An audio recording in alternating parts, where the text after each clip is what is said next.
Hey, it's Mack with PriceActionTradingSystem.com, and it's Tuesday. It's April 15th. It's tax deadline in the U.S. If you owe the government money, you better get it in the mail today, um, or else you're going to be penalized most likely. But not my favorite day of the year, but we got to pay our taxes, unfortunately. So um, I got mine done early this year. Hope you did too, and you're not having to worry about it today. But anyway, let's talk about trading. Um, they're trying their best to close this thing up today after a fairly substantial sell-off. I mean, let's just see where we opened today. I forget where it was. It was right in here. We opened around 1827.50 today, and it looks like we're going to close. We still got 3 or 4 minutes to go, so anything could happen. But if we close where we're at now, we're going to close about 10 points up. But that was after being 1827 as much as almost 20 points down for the day. So this is a huge day, as far as volatility goes, because it was such a huge sell-off and then it's such a big buying spree afterwards. It's hard to make heads or tails of it, but that's why we follow the price action. That's why we trade short term, because days like this, I mean, if you if you sold up here early and or even if you bought early and didn't sell, then you were in trouble. And then if you sold early and you didn't buy back, then you took it all back again plus some. So this is why this is what really led me to this scalp and run type technique, because I can't tell you how many times I would be trading and have a winning trade and it turned into a loser. And you can't make heads or tails of it longer term unless you got some deep pockets where you can hold and sit on things. And I think that's just too risky when it's easy to keep up with short term and figure out your short term trends and just try to get a piece of each move. When I went to that type strategy, I started having early success with it.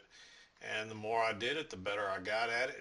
And you can do the same thing. It's not easy to do. It's not going to come overnight, but in time you can do it.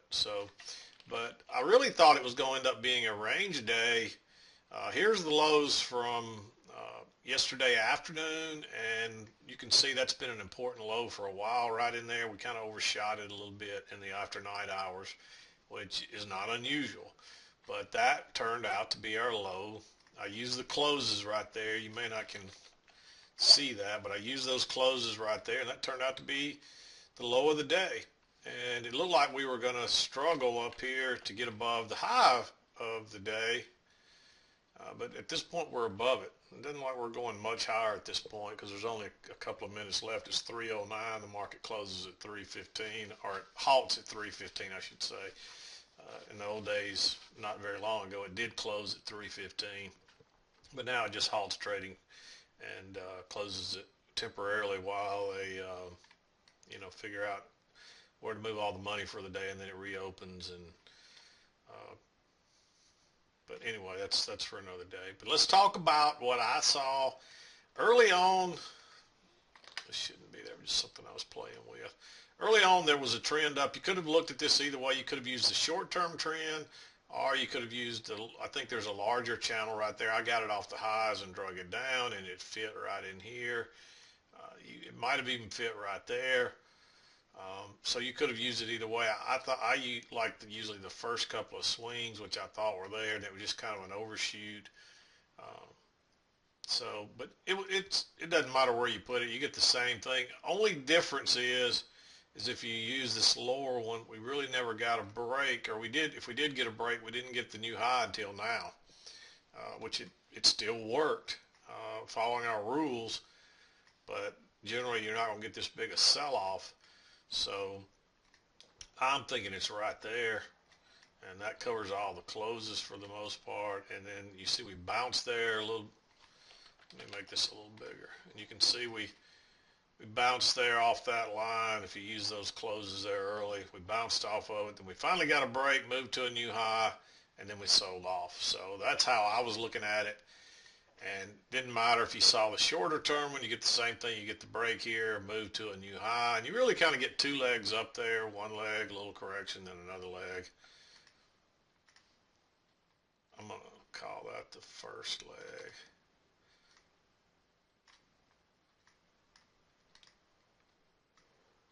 Right there, and then you're working on the second leg. We didn't quite get there. You can see that. Depends on how you looked at it. That really was probably the first leg and then your second leg, but you still didn't quite get there either way.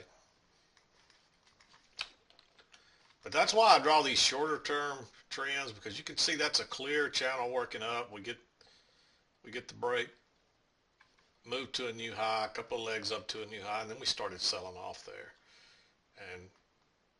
But let's talk about the trades. I like this one. There's a little trap there. I've since moved my line up. And that's actually a good thing to talk about. Somebody asked me about the, because my chart can get kind of complicated by the end of the day. And I don't generally leave all this stuff on there. Once something's not valid anymore, I'll take it off. And then start using the newer stuff. So until it's valid, I'll leave it on there and then I take it off. But you don't want your chart to get so cluttered that you can't make heads or tails out of it. So keep that in mind. But anyway, we had these matching lows across there. It was really tempting to go long here, right here, but this was the first entry. Technically, it's actually not a first entry because you got a little break there, but there's no sign of bullishness. And you can see if you draw your little channel, and that's the main reason, you can see that channel right there. It's valid. You don't get a break until here, and you attempted to go to a new low, and you get that failed break lower that turns up. So I liked taking that one. And that's really one leg, a little two-legged correction, and then your next leg down. So that's like a second entry long coming off here. A real aggressive trader might have bought this break lower here.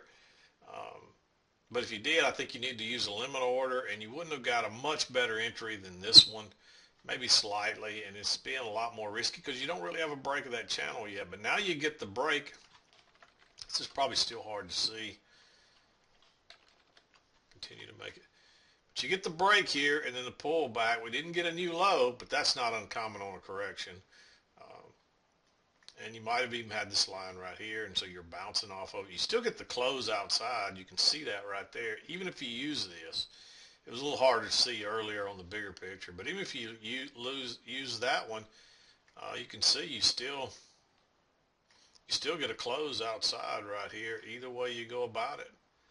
So, but I usually use the down close because this is not a close outside. So I usually use that one. You can see that line is coming back into play, but we did get a break here, and you get your two legs up. So, maybe we got the break after all. It's not much of a close, but sometimes you don't need any more than that. And that's right after the 8:30 open. And there was some news that came out about 7:30 this morning, some high volatility news. But if it affected the market, all they did was trap people before it went higher. And you can see that because the 7:30 is right through here. But again, aggressive trader might have gone along there. It's better to wait on this second entry right here and wait for a break above that, then put you a limit order. Actually, on a break above this one, you could have dropped a limit order in. You may or may not got filled. But you could have used a stop above this bar or a limit order, and off it goes. And you're looking for a new high. There's plenty of room up here for a new high. And this one I went back and forth, but I liked it simply because it's a failed second entry short. Notice the new low, first entry, pull back, and there's a failed second entry short. It's a nice bullish bar.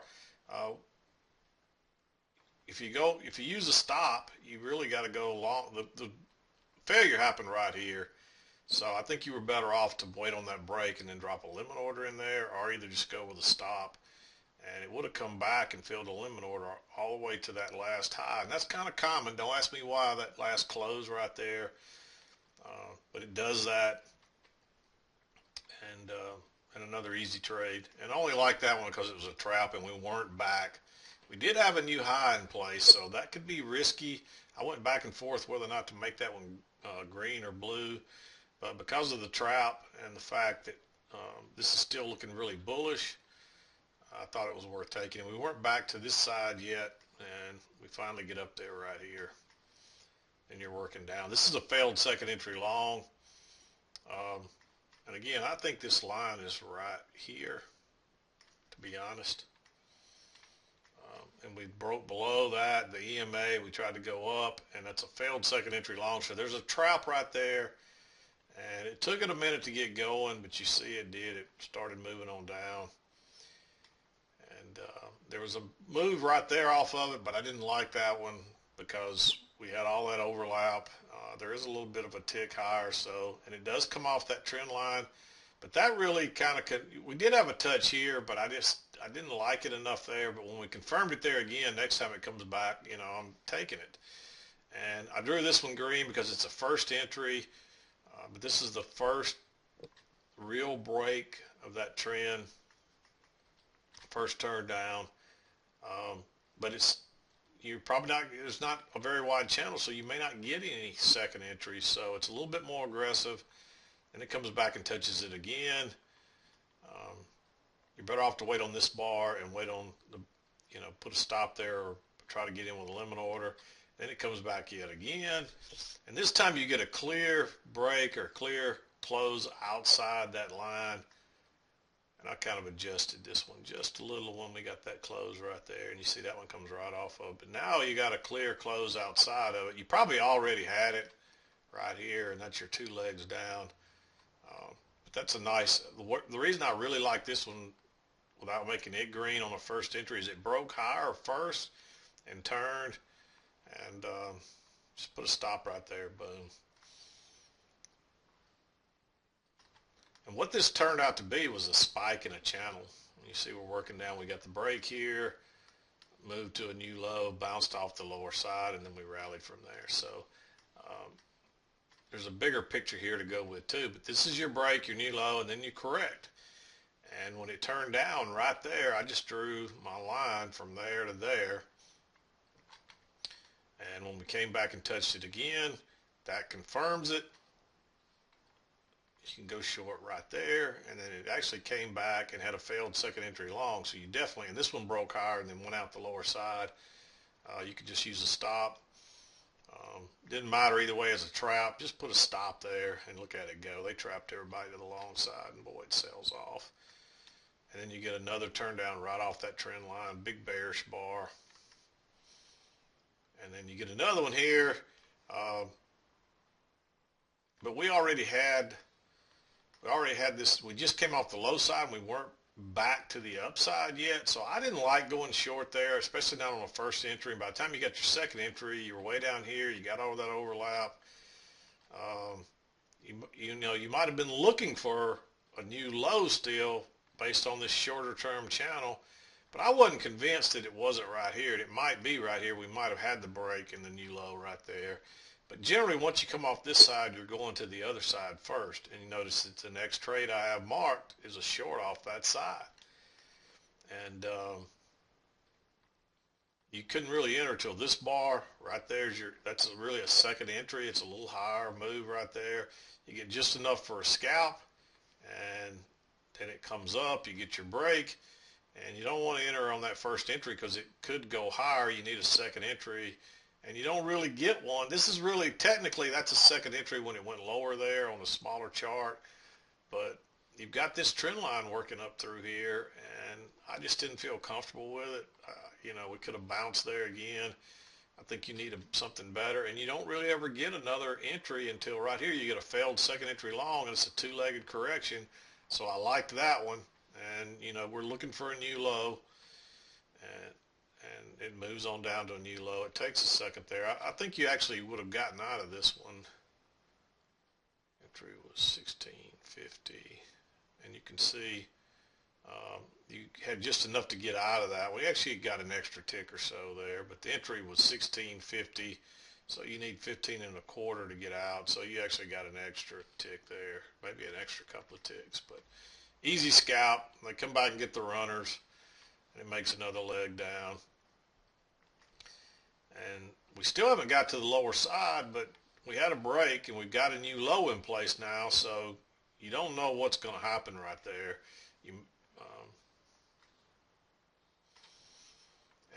But then you want to make sure you draw this line right across here. There's actually some strong resistance there for whatever reason.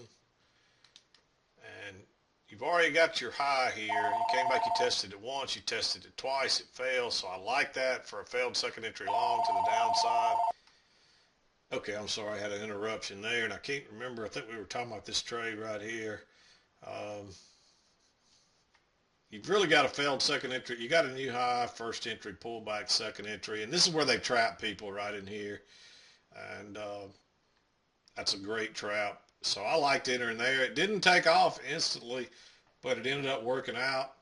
But it seems like that they needed the failed second entry here off of this new high right here. And you can see that new high, first entry, pullback, second entry.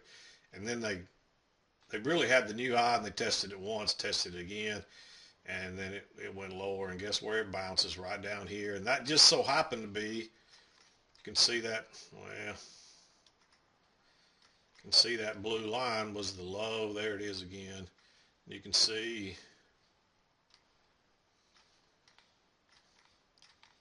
that was the low from yesterday afternoon. So get back here now. And that took us on down to a new low. And then you just had to kind of sit and wait. And I like this one because it's a failed second entry short. And we're looking for prices to at least come back here. We've really got the break and an easy new low now. And so, you know, and you got this trend line, and it retests that trend line. You got your first two swings. So that's your first two swings, and this is the third touch, so that confirms it. I like just going long right there. And if it would have broke higher on the first move, I would have liked it even better.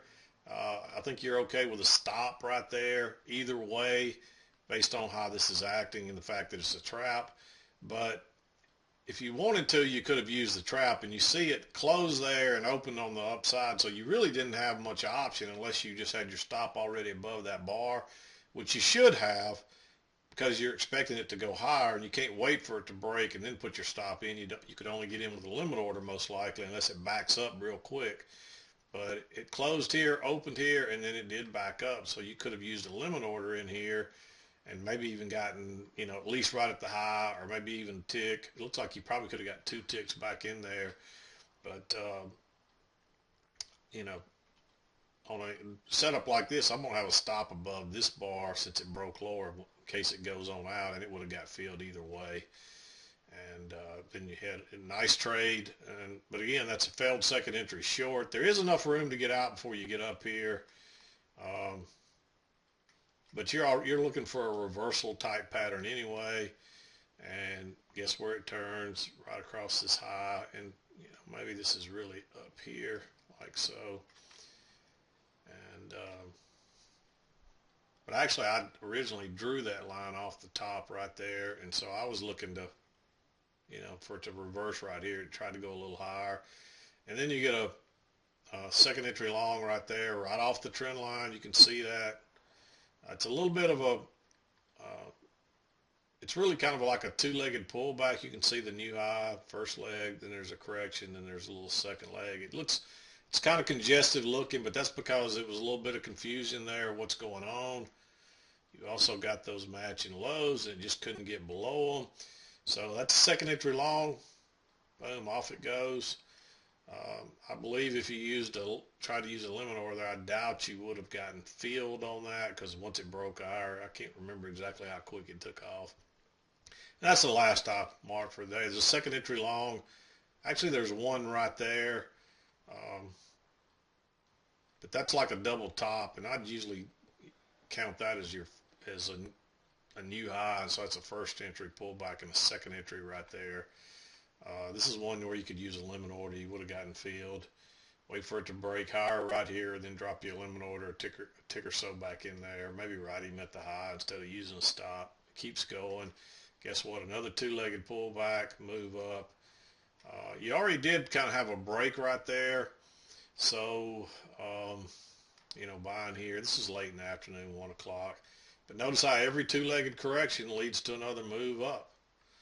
and we close right at the very high of the day, and we're opening the after hours here, the second part of the day, and it's already still moving higher. So I don't know what happened that people tended to like. So maybe something the Fed said this morning spooked everybody, and then something, it doesn't really matter. That's one thing I tell people: don't listen to the news, don't watch CNBC and try to do all that stuff while you're trading, because even if you know the news in advance, it still doesn't tell you a daggum thing, because it would just confuse you.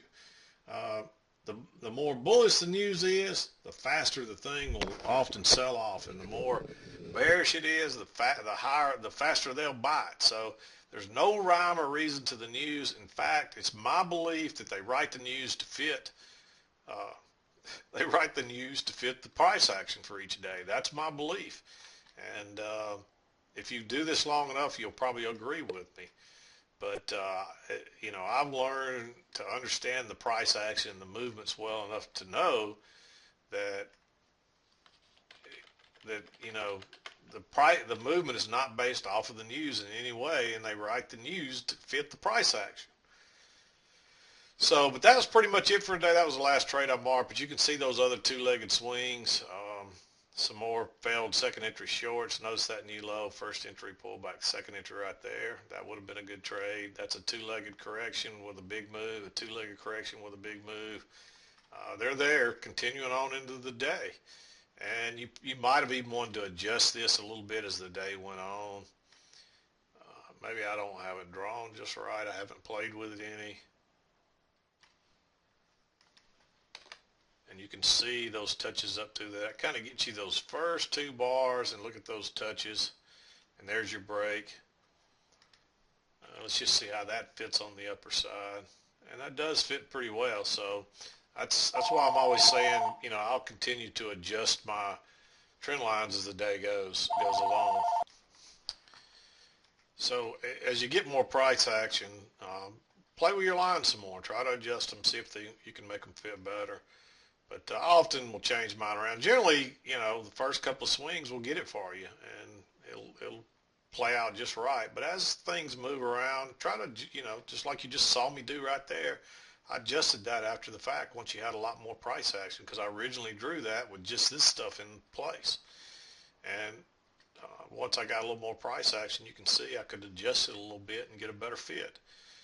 And that gets you this trade right here, and this trade right here, and probably even this one.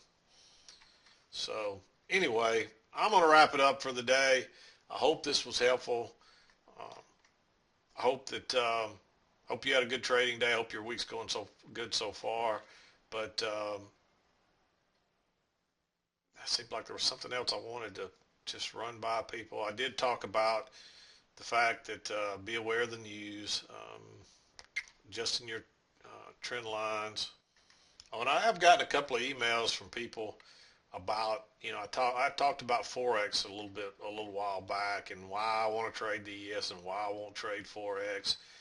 And I've gotten several stories from people explaining just how they did, felt like they got robbed or ripped off in Forex. And it's not that there's a lot of, I'm not trying to say all Forex brokers are thieves or whatever, but it's just not as well regulated. And when you can get different prices from different brokers, and you're trading with people that the brokers trade against you, the odds are stacked against you, and you're not going to make money. I can just tell you that. Now, there are some brokers where you don't trade against the brokers, but there's still, when every chart does not have the same high and low for the day, that's a problem for me. And that will run because you have to use, in order to do what we do, you need to use the price action to protect your stops and your safety stops. And when you're doing that, when they all pile up in Forex and the brokers can see it, they'll run those stops. They'll force prices up there and run those stops, even if they're not going there for real. And another broker, you may not see those same prices. So just be careful with Forex. Trade, if you want to trade the currency, find one in the futures and trade it. They're just a lot safer. That's just my opinion. And, again, it's my personal opinion based on experience. And and what I've learned from, because I tried to trade Forex myself and couldn't make a dime doing it. So anyway, I'm going to wrap it up. This is Mack with PriceActionTradingSystem.com, and we'll see you next time.